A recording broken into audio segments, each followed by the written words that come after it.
During prisoner exchange, a human soldier was given an alien girl.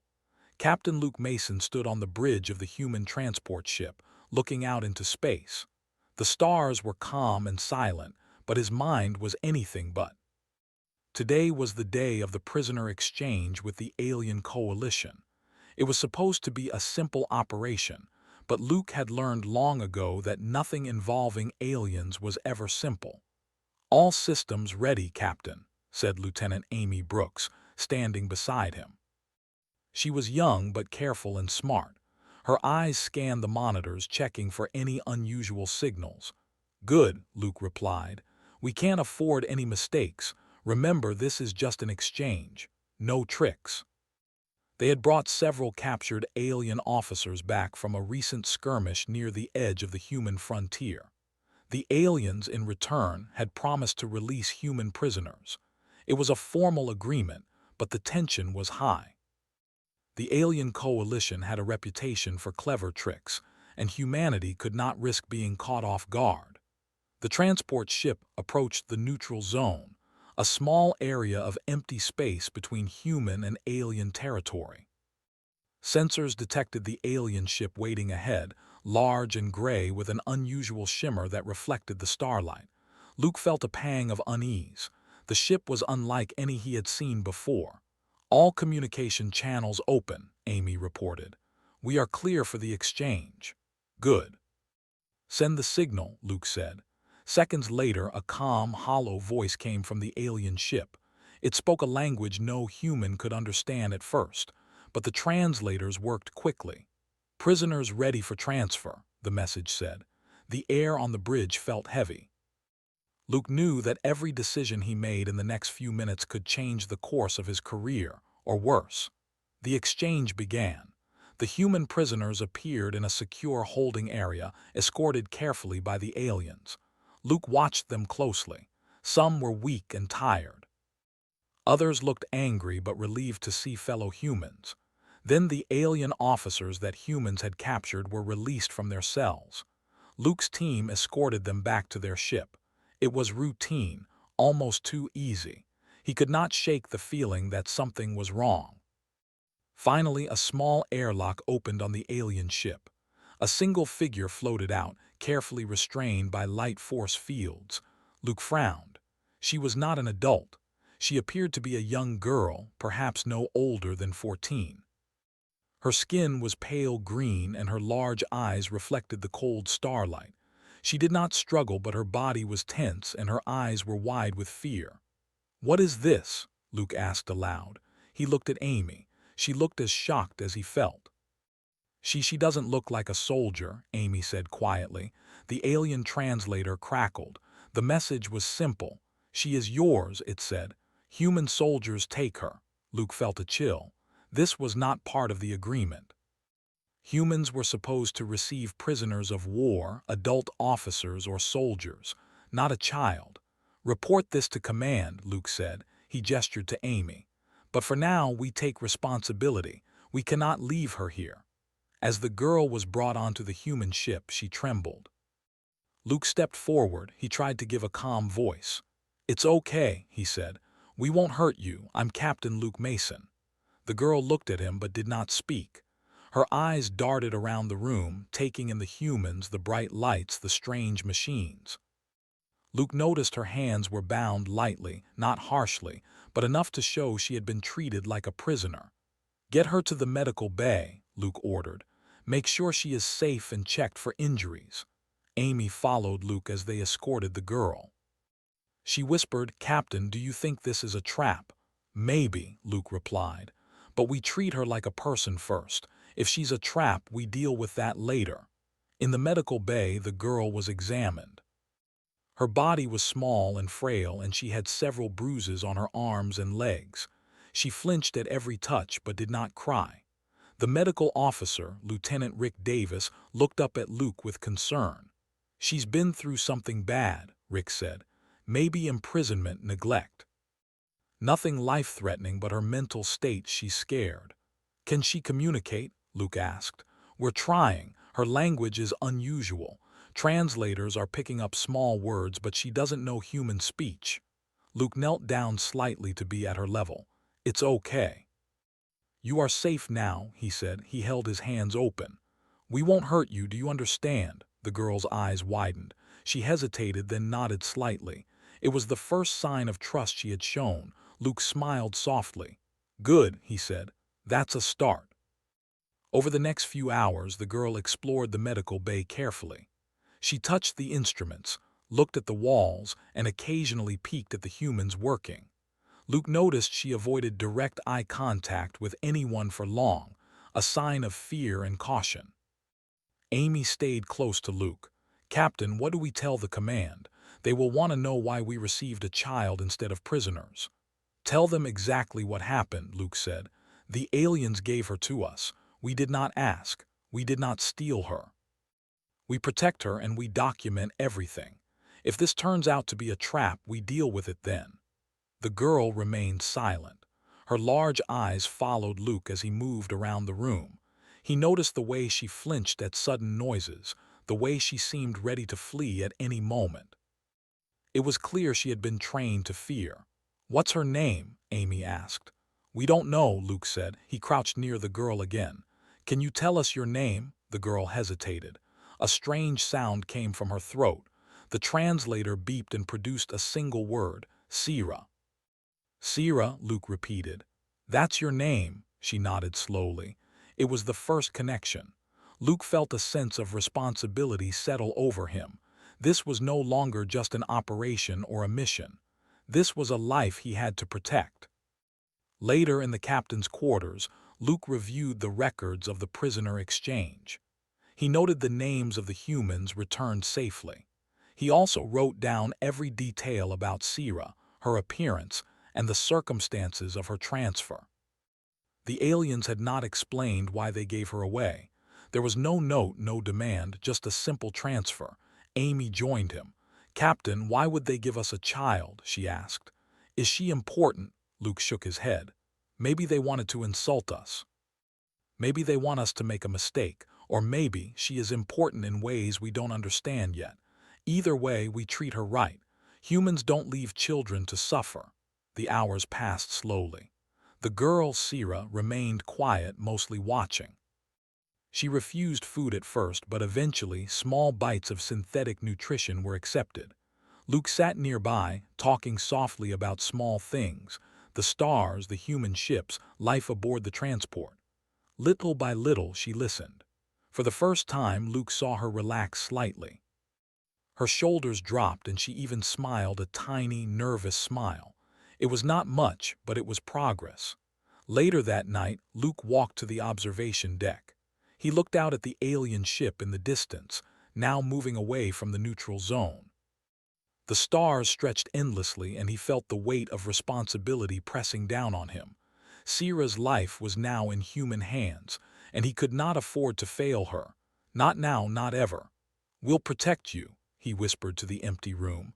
"We don't abandon anyone." He returned to the quarters, where Sira had finally fallen asleep on a soft cot, her small body curled up, exhausted from the long day. Luke watched her for a moment, thinking about the strange twists of fate that had brought them together. This was no longer a simple mission. This was a beginning, a story that would change more than one life and perhaps the galaxy itself.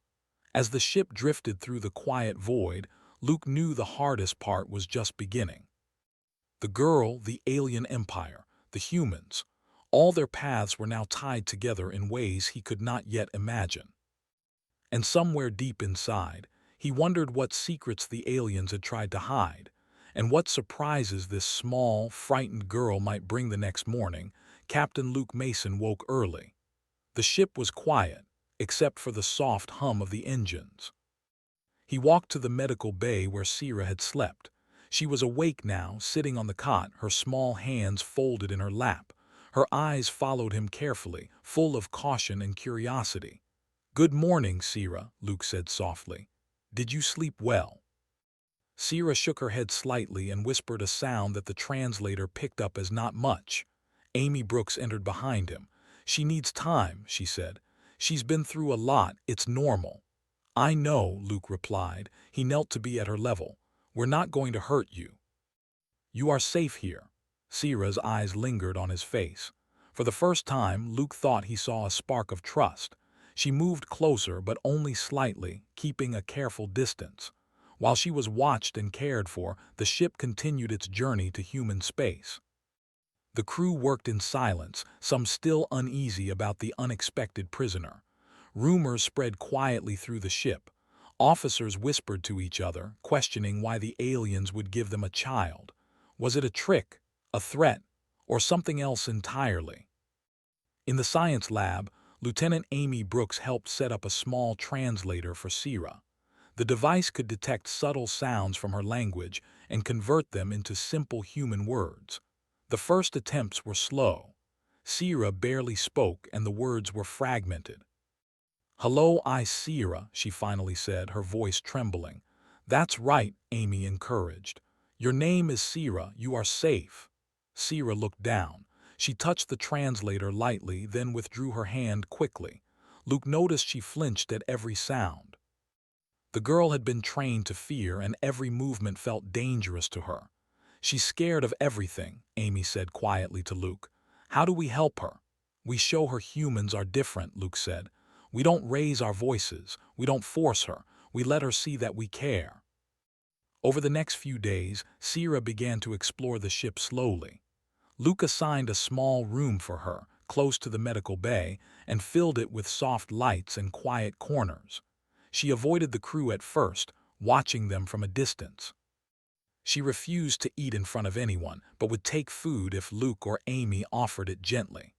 One afternoon, while walking through the corridors, Luke noticed her pausing in front of a window looking out at the stars. She stood very still, her green skin glowing slightly in the light. She whispered something that the translator interpreted as "big sky."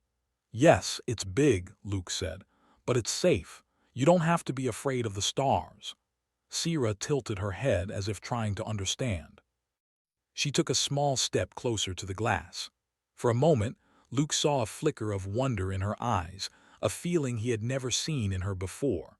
The calm was soon interrupted by a call from command. The Human High Council wanted a full report on the unexpected prisoner. Luke entered the communication room with Amy and the medical officer, Rick Davis. "Captain Mason," the voice of Admiral Green said, "we understand an alien child has been transferred to your care. Explain why and what steps you are taking." "Admiral," Luke replied, keeping his voice steady, "the child was given to us during the prisoner exchange. She is not a soldier. We do not know why the aliens sent her. We are providing full medical care and protection. We have not attempted any interrogation that would harm her." "We need to know if this is a trap, Captain," Green said sharply. "The alien coalition is known for clever strategies." "We are monitoring the situation closely," Luke assured him. "Sierra is safe and we are documenting everything. I will report any unusual behavior immediately." After the call ended, Amy turned to Luke.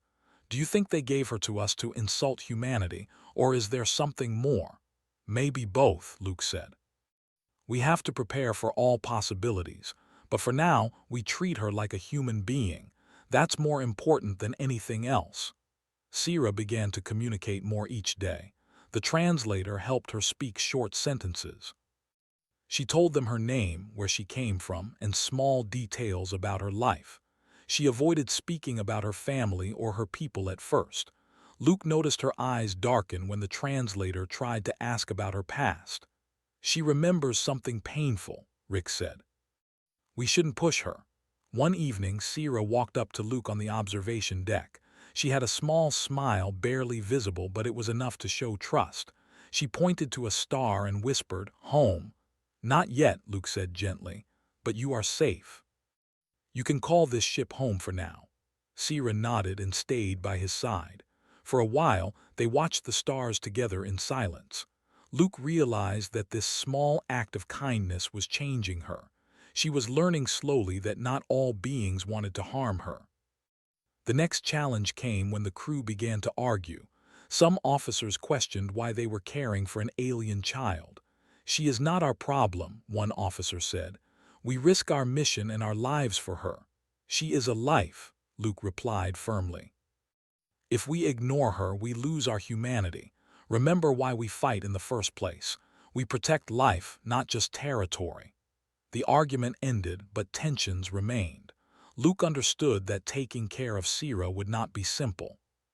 She was a bridge between two worlds, and everyone on the ship would feel the pressure of her presence. Over time, small incidents helped build trust. Sira accepted food on her own. She followed Luke to the mess hall, though cautiously. She explored the ship's corridors during the day, always under watch, and slept in her small room at night. Each small success was celebrated quietly by Luke, Amy, and Rick.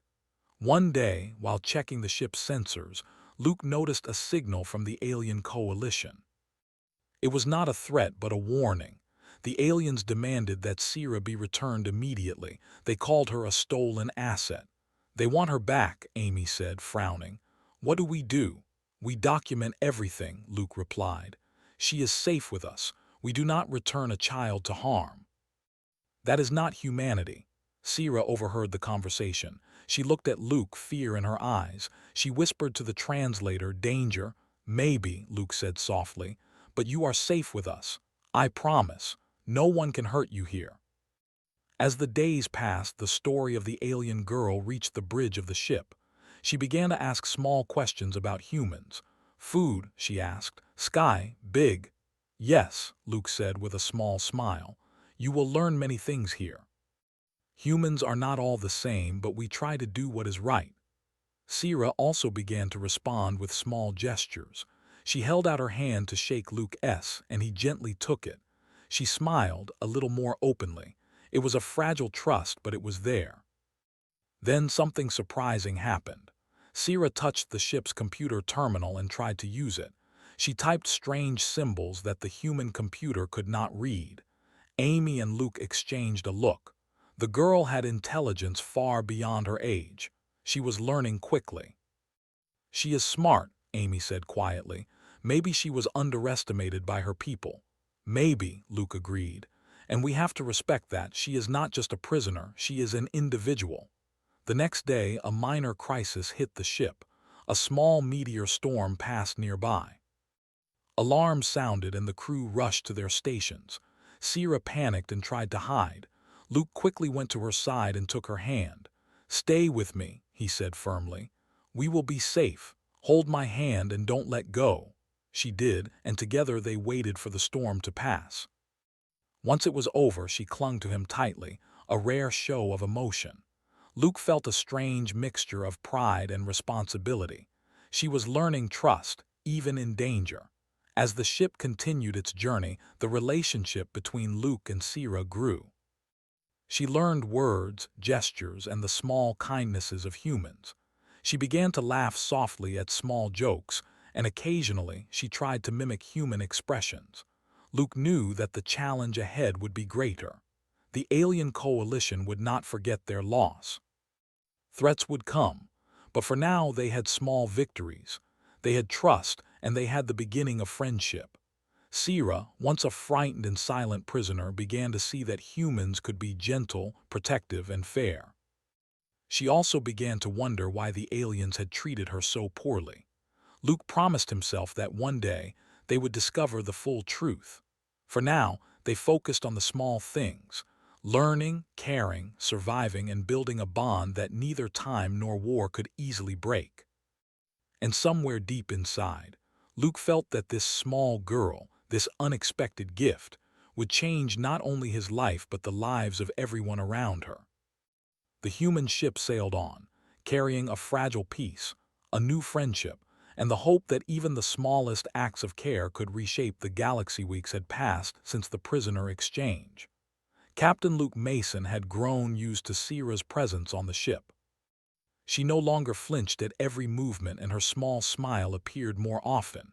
Yet there was still a shadow over her, a quiet sadness that lingered in her large green eyes. She is thinking about something, Amy Brooks said one afternoon. She watched Sira as the girl stared at the stars through the observation window, maybe her home or her people. Let her think, Luke replied. She needs time. We don't rush trust. Sira, however, had started to show signs of wanting to speak about her past. She had begun to form short sentences using the translator, though carefully, always looking at Luke or Amy before speaking. One day, she approached Luke in the training room. Her small hands held the translator tightly. She pressed a few buttons and finally spoke. Not safe. Home bad. Luke knelt to her level. Your home was not safe, she nodded slowly. Trouble, people hurt. Amy and Luke exchanged worried glances. They had suspected that something serious had happened, but hearing it from her was different. Tell us more, Luke said gently. You don't have to if it's too hard, but we want to understand. Sira hesitated, then whispered, not soldier, they punish. The translator made it simple. She was saying that she had refused to serve in her people's army and that she had been punished for it. She had been taken away from her family, imprisoned, and treated cruelly. That explains a lot, Amy said quietly. No wonder she was afraid at first. You are safe now, Luke said firmly. We will not hurt you. You don't have to fight anyone here. Sira's eyes filled with tears, but she blinked quickly to hide them. She pressed her small hands to the translator and whispered, Thank you, human. Over the next few days, she shared more. Her alien people had a strict hierarchy. Those who refused orders or questioned authority were considered weak and were punished severely. She had been in a training school for young warriors but refused to participate in violent missions. This made her a target. So the aliens gave her to us, Amy said one evening. Maybe they wanted to get rid of her. They thought humans would just take her away and she would be lost to them. Or maybe they wanted to insult us, Luke said. Give us someone they think is weak. A child, not a soldier. A way to show us humans don't understand their ways. Sira was listening quietly, her eyes wide. She did not fully understand the politics of humans and aliens, but she sensed that Luke and Amy were serious. She felt safe for the first time. As she grew more confident, she began to explore more of the ship. She learned the layout, watched the crew work, and sometimes joined in simple tasks. She helped in the small garden module, feeding plants and learning their names. She asked questions about human life and culture. She wanted to know why humans treated her kindly when her own people had not. One day, while in the computer lab, she discovered a map of the galaxy. She traced her small fingers along the lines, pointing to a planet far from human space. Home? She asked. Yes, Luke said softly. That is where you came from, but now you are safe here. Sira looked down, her lips pressed together. She whispered something that the translator picked up. They lie cruel. You mean your people? Amy asked gently. Yes, Sira said. Lie punish many. The truth became clear. She had not been sent to humans by accident. She had been erased, removed because she refused to obey. Giving her to humans was a way for the alien leaders to get rid of her without openly killing her. It was punishment and exile in one. Luke felt anger rise inside him. He had seen cruelty before, but this was personal. A child punished for refusing to follow orders, given away to humans as if she were nothing. He pressed his hands together, thinking. We cannot let them take her back, Luke said firmly. She is a person. She has a right to live safely. Humanity will protect her. Amy nodded. We have to be careful. The coalition might come after her or us. Sira stayed close to Luke after that. She was learning that humans could keep promises and protect life.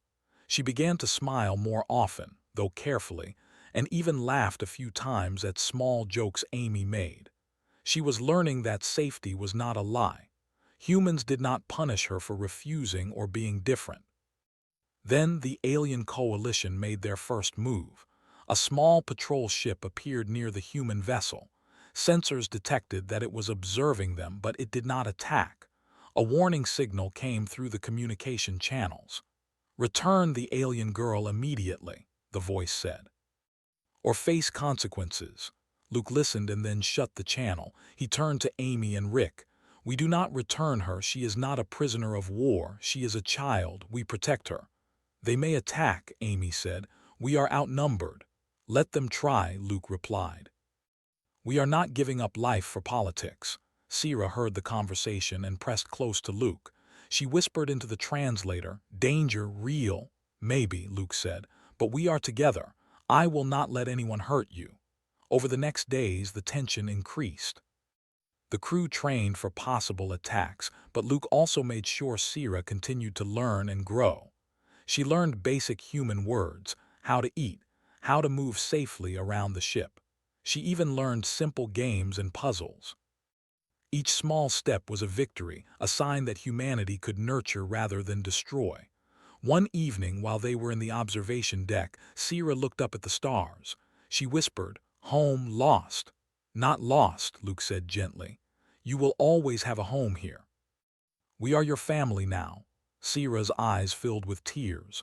She reached for Luke's hand and he held it tightly. She had never felt this kind of care from her own people.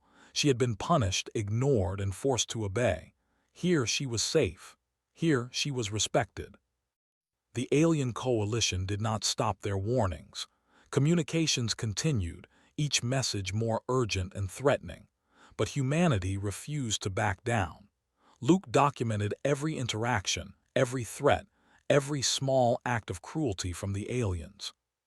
He knew evidence would be important if war came. Sira, meanwhile, began to teach herself human ways in her own small way. She learned to read a few simple words, to recognize faces, and to understand small gestures of kindness. She even began to draw pictures of her home planet, the places she remembered, though she drew them differently now, as if reshaping her memories with hope. One day, Amy noticed something unusual.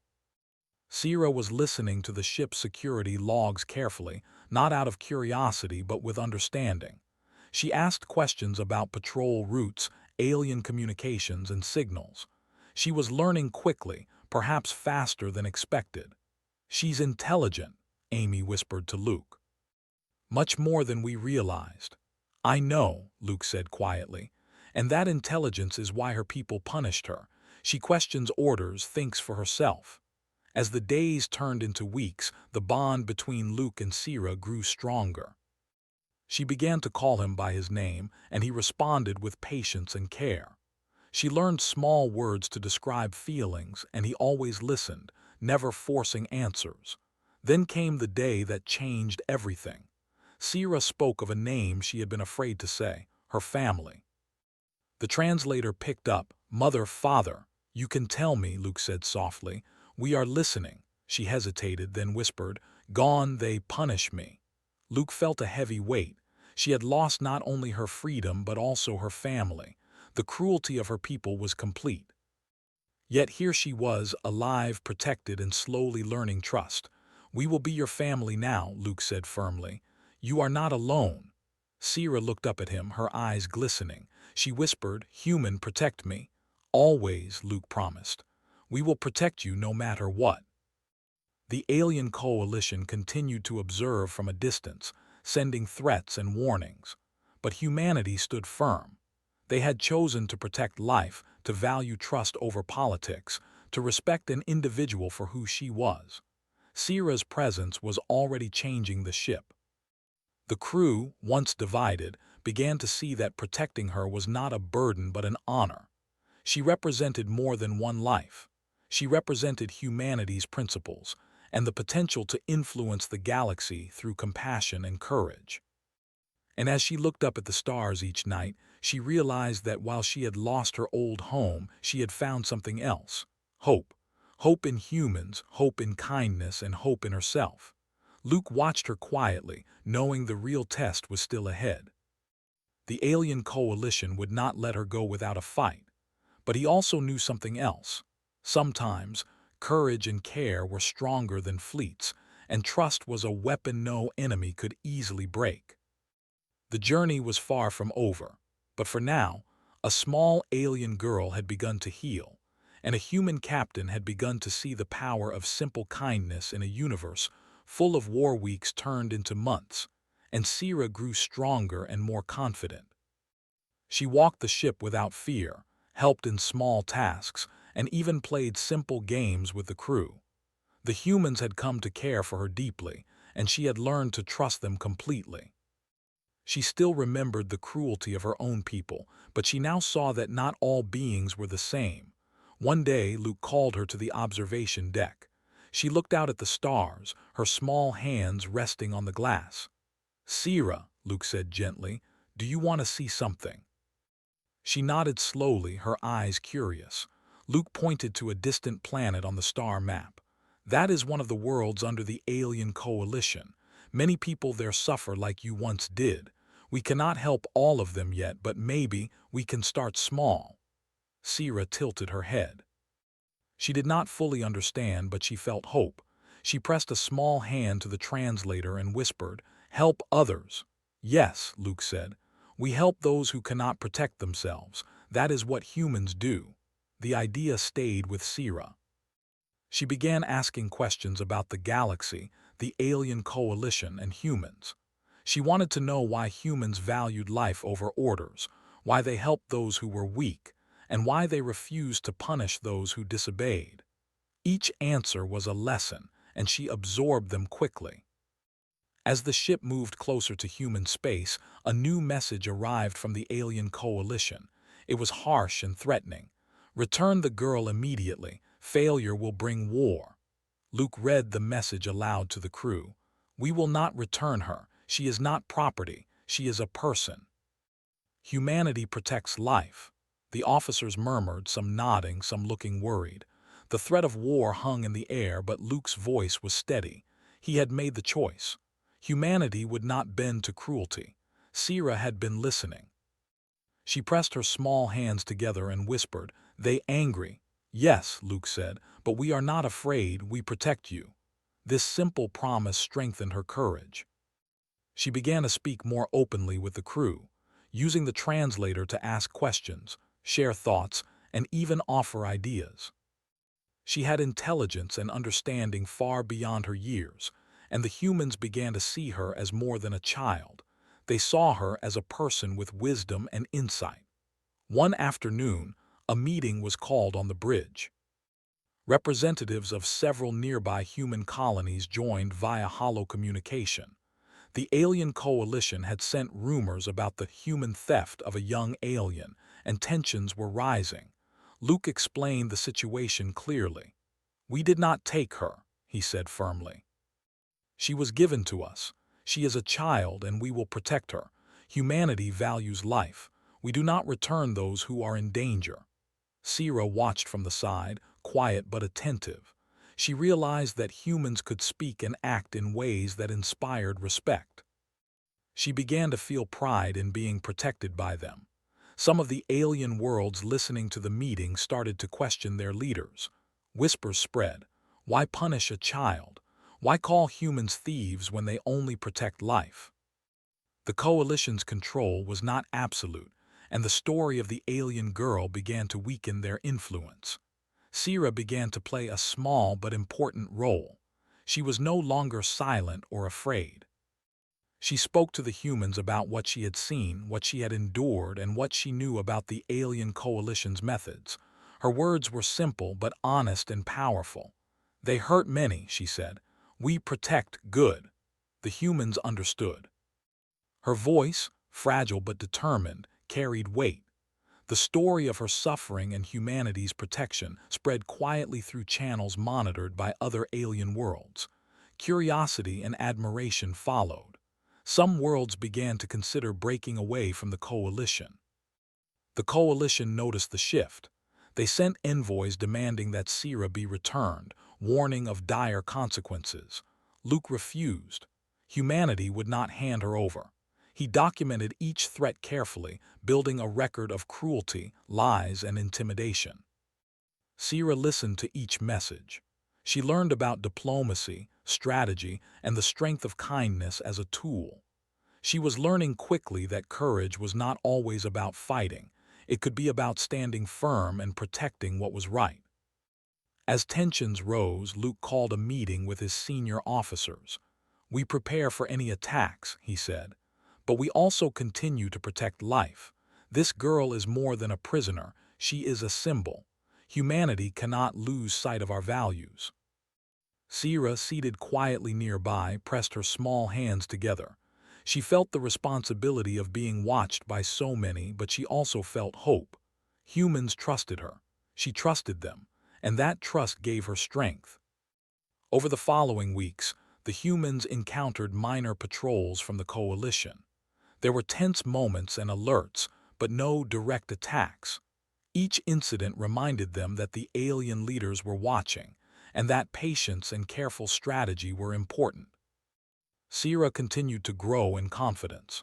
She learned to read simple human texts, understand basic tactical ideas, and communicate her thoughts clearly. She began to see that humans and aliens could be very different, but that kindness and intelligence were universal. One day, while observing the galaxy, Sierra turned to Luke. "They lie, why?" "Some leaders lie to keep control," Luke said.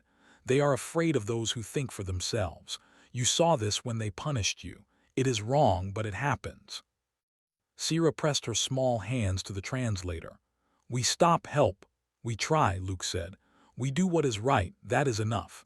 Sometimes it is enough to show one act of care, one life saved." She smiled faintly. She was learning slowly but surely that courage could be quiet. That acts of protection could ripple across the galaxy in ways one might not expect. Then came the moment that tested everyone. A large fleet from the alien coalition appeared near human space. They sent a strong message: surrender the girl or face a full attack. Panic rippled through the crew, but Luke remained calm. "Prepare for defense," he said, "but remember our values. We protect life. We do not harm her. We do not abandon our principles." Sierra watched closely. She understood the risk. Yet she also understood something new. Humans would not compromise their care, even when threatened. She had learned strength from kindness. The fleet moved closer, scanning the human ship, but the humans held firm. No retaliation, no surrender. Luke documented every movement, every threat, every attempt to intimidate them. He knew the galaxy was watching. Sierra, seeing this courage, spoke softly into the translator. "Humans strong care more than fight." "Yes," Luke said, smiling faintly. "Strength is not just weapons. It is protecting those who cannot protect themselves. It is courage and care." Over the following days, other alien worlds began to respond. Reports came in that some colonies were refusing orders from the coalition. They saw the humans protecting Sierra and wondered why cruelty was acceptable in their own governments. The story of the alien girl had become a spark of hope. Sierra began to understand her role. She was not just a child. She was a witness. She was a teacher. She could show both humans and aliens that courage, intelligence, and care could change the way the galaxy acted. Luke watched her quietly. He realized that this small alien girl, once imprisoned and punished, was now influencing the galaxy with nothing but honesty and trust. She was showing that life, protected and respected, could inspire more than fleets or armies ever could.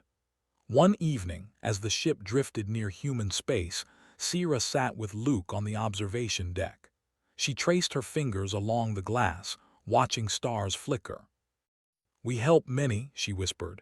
"Yes," Luke said. "We start with small acts, one life at a time, one person at a time. You showed humans that even a small life can make a difference." Sierra pressed her hand to the glass and smiled. For the first time, she felt hope not just for herself, but for others. She realized that being protected was not weakness, it was a choice. A choice to trust, to learn, and to act with courage. As the alien coalition observed from a distance, they saw not just a human ship protecting a single girl, but a new idea taking root.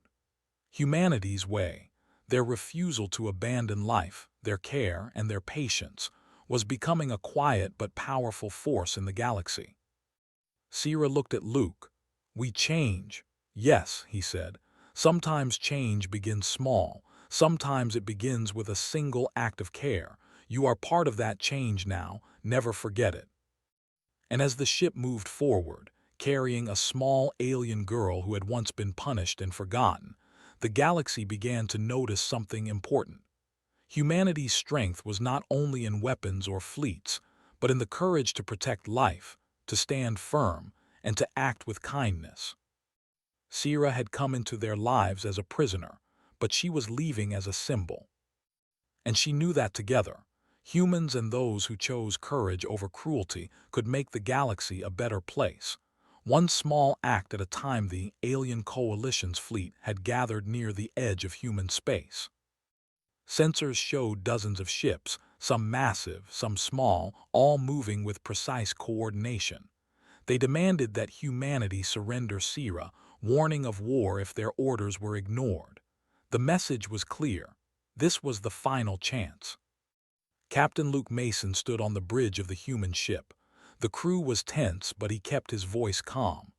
"We do not surrender. We protect life. She is not property. She is not a weapon. She is a person, and humanity will not abandon her." Amy Brooks at the communications console frowned. "They might attack, Captain. They have the numbers and firepower. Are we ready?" "We prepare," Luke said. "But we also stand firm.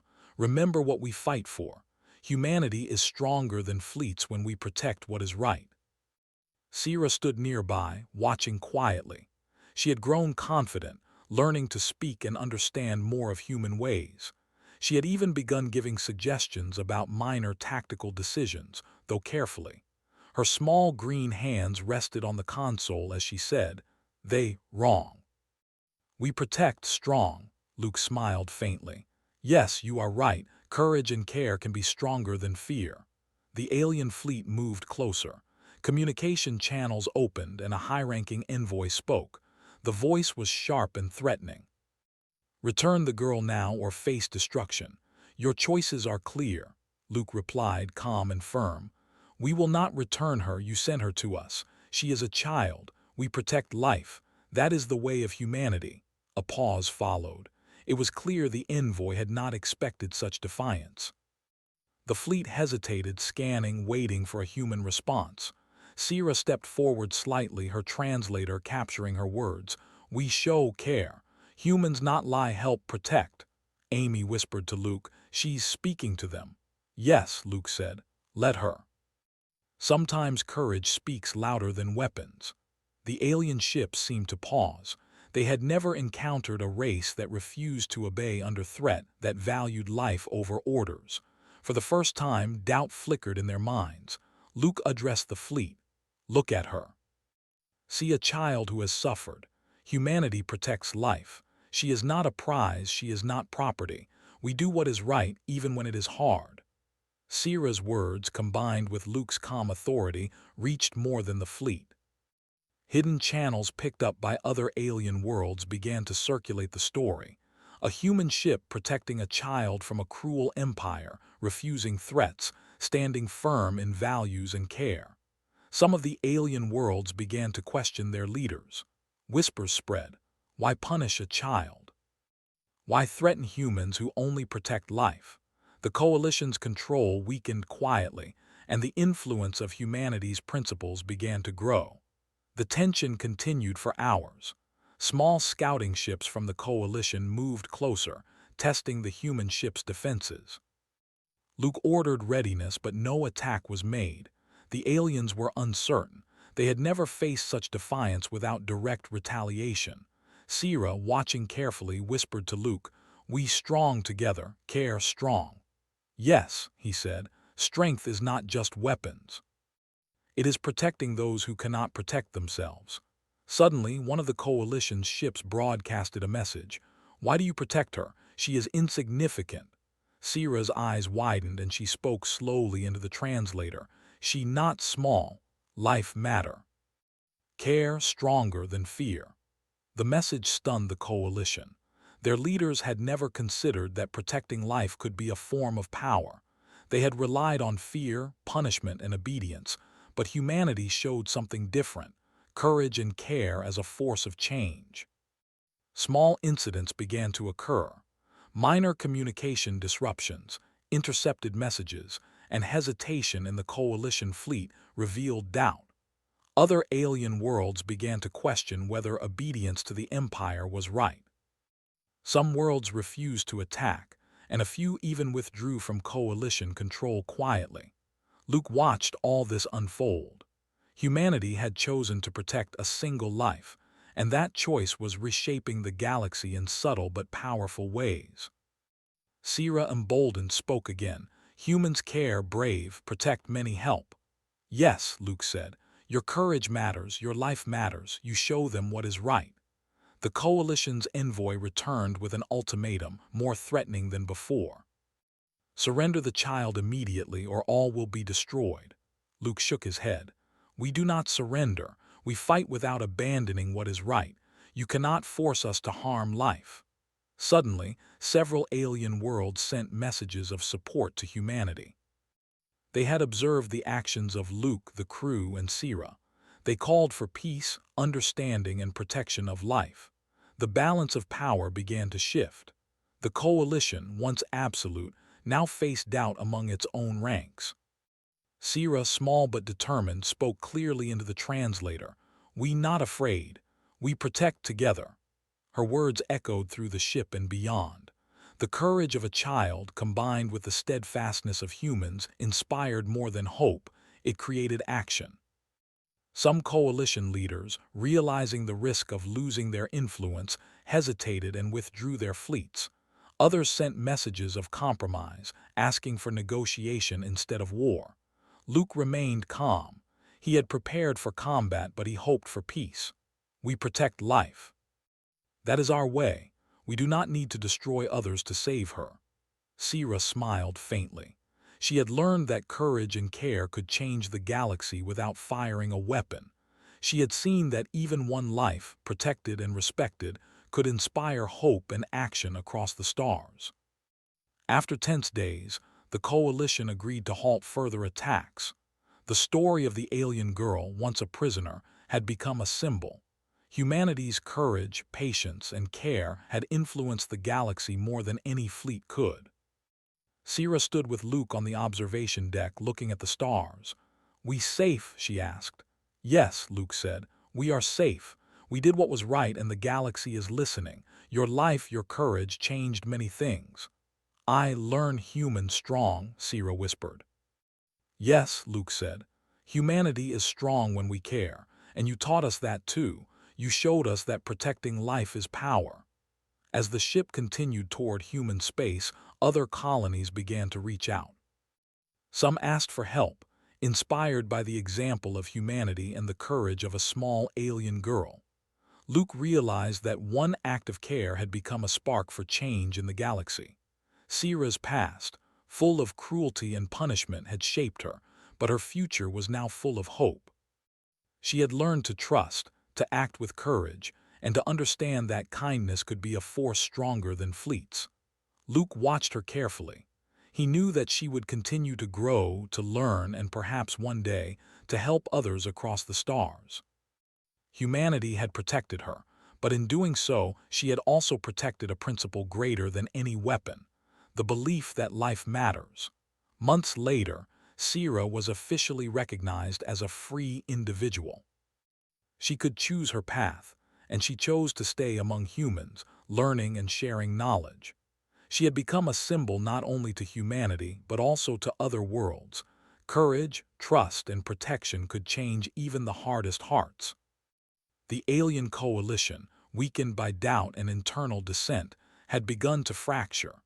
Some worlds broke away quietly, seeking freedom rather than control.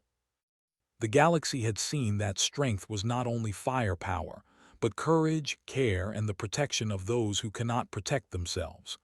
Sira had arrived as a prisoner, unwanted and punished. She left as a teacher, a symbol, and a friend to humans.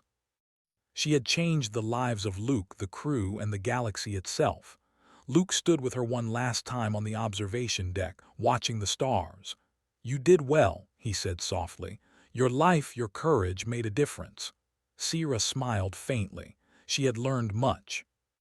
She had learned that even the smallest, weakest life could inspire change, that kindness was a weapon stronger than fear, and that humanity's strength was in protecting life. Thank you, human, she whispered. Always, Luke replied. Always.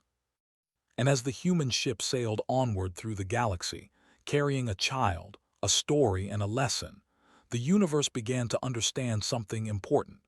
That courage, care, and the protection of life could create power greater than fleets, greater than fear, and stronger than any empire.